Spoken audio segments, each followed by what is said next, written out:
Assalamualaikum warahmatullahi wabarakatuh. Pada kesempatan kali ini saya akan membuat video tentang perkembangan 5 kurikulum terakhir yang ada di Indonesia.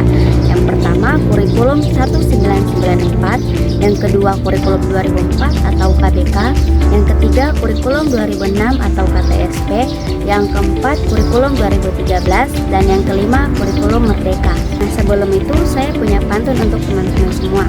Ke taman kota melihat bayam, tumbuh rapi berjejer sayang. Tak kenal maka tak sayang. Maka perkenalkan, nama saya Nadia Samsudin dengan NIM A111240009. Saya dari kelas A dan sekaligus merupakan mahasiswi dari program studi Pendidikan Bahasa dan Sastra Indonesia Fakultas Keguruan dan Ilmu Pendidikan. Nah, teman-teman ingin tahu bagaimana sih perkembangan 5 kurikulum terakhir yang ada di Indonesia? Simak video ini sampai selesai ya. Yang pertama ada kurikulum 1994. Kurikulum 94 ini dikembangkan untuk menyempurnakan kurikulum sebelumnya dan menyesuaikan Undang-Undang Pendidikan 1989. Pada kurikulum ini materi pelajaran ditata lebih lengkap dan padat dan masih menggunakan sistem catur bulan. Dalam kurikulum ini materi bahan ajar dinilai terlalu banyak, serta pada saat itu kurikulum ini masih menggunakan sistem catur bulan. Yang kedua itu kurikulum 2004 atau KBK. Nah, kurikulum KBK ini dikembangkan sebagai perbaikan dari kurikulum 94. Kurikulum ini menekankan kompetensi, bukan sekedar banyak materi. Kurikulum ini berfokus pada kemampuan siswa, pembelajaran aktif, dan penilaian berbasis proses. Namun dikarenakan penerapan KBK belum merata, kemudian kurikulum ini digantikan oleh kurikulum KTSP atau kurikulum 2006. Nah, misalnya pada kurikulum sebelumnya atau kurikulum 94 itu, siswa dituntut untuk menghafal sebuah rumus. Nah, misalnya rumus matematika.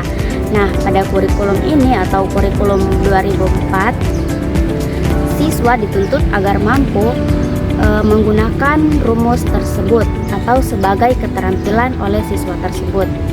Yang ketiga itu ada kurikulum 2006 atau KTSP. Nah, pada kurikulum ini berkembang sebagai penyempurnaan dari kurikulum 2004. Pada kurikulum ini berfokus pada standar kompetensi, pembelajaran aktif, dan penilaian berkelanjutan. Tetapi pelaksanaannya kurang merata karena kemampuan sekolah berbeda-beda, sehingga kurikulum ini tergantikan oleh kurikulum 2013.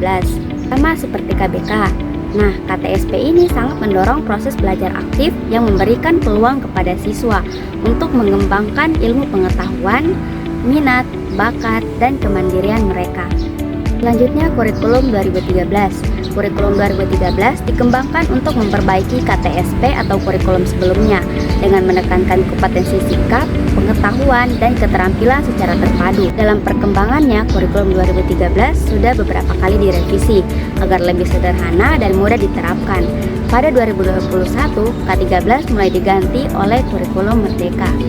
Yang selanjutnya kurikulum Merdeka. Perkembangan kurikulum Merdeka berlangsung secara bertahap sejak 2022. Kurikulum ini dikembangkan untuk menyederhanakan materi, memberi fleksibilitas kepada sekolah, dan mendorong pembelajaran berbasis proyek.